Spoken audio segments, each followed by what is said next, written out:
What's up, guys? So the first thing I want to do is apologize to any of you that I've ever kind of made feel bad over the years with some of my content. Whether or not it's me talking about what a guy should do, what he shouldn't do, my thumbnails, I just want to apologize. It was never the intention for any of the videos that I put out. I always tried to uplift you and be a positive influence in a world that is getting increasingly fucking nuts.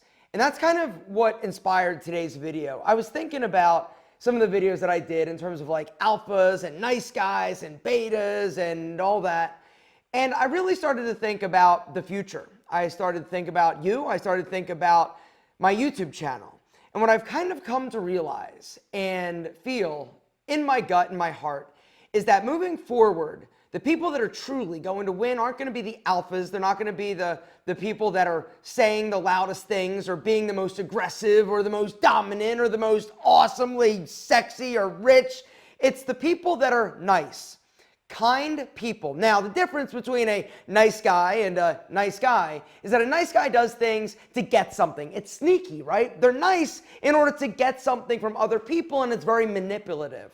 But a truly nice person is somebody that is kind, that is generous, that helps other people. They want to see themselves succeed, but they also want other people to succeed. And they're giving not out of getting something, but out of just the goodness and the kindness of their heart. And I think one of the other things that really has me kind of a little bit pissed off is just this whole polarization of our society and of our men, of everybody, right? You're either good or you're bad. You're either alpha or you're beta. You're either with us or you're against us. And we can't even disagree anymore without somebody being all pissed off, right? In the old days, if somebody had a different opinion of you, it'd be like, okay, I believe this, you believe that. I don't agree, but whatever, you're cool. Now, it's gotten so insane that if you differ in terms of your opinion from somebody else, that means you have to hate them, right? This is insane. The other thing that's insane is trying to put somebody in a nice, neat little box. You're either this or you're that. And if you're this, you're definitely not that.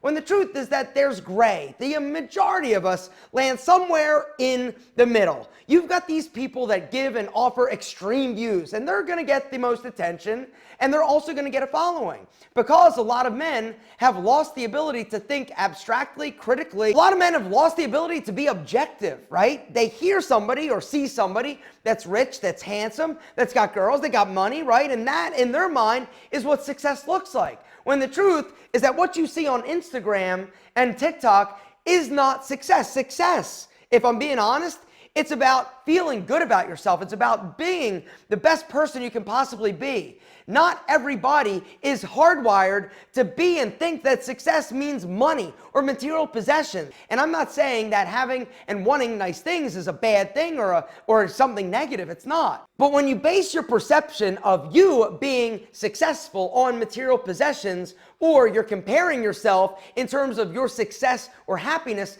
based on what you're seeing arbitrarily from some other dude that you don't even know on Instagram or TikTok or on YouTube, unfortunately, it's a recipe for disaster. And this is one of the things that has caused us and men to really feel a little bit weak, not to mention beaten down, right? Because we think if we don't have this, if we aren't this person, or we don't achieve this, that means that we failed as a man. It's not about being alpha or beta. It's not about being toxic or not toxic. It's about being the best person you can possibly be. And one thing that I can tell you from experience is the number one thing that has made me feel like I was successful was helping other people. That's it. That was the thing in my life that made me feel like I was successful. It wasn't cars, it wasn't money, it wasn't spicy action or ass. It was helping other people and being a good, decent human being. Be the best person you can, do what you say you're gonna do, be a man of intention and character, and just do what you can for other people. I love you, I think you're amazing, and I just wanted to do this video because I don't like the idea that you're thinking that success has to look like a certain thing. It will change in your lifetime, but I promise you something. Helping other people and giving without expectation is a gift that you're gonna give yourself. You're not gonna get anything physical, but mentally, emotionally, for your soul, it feels amazing.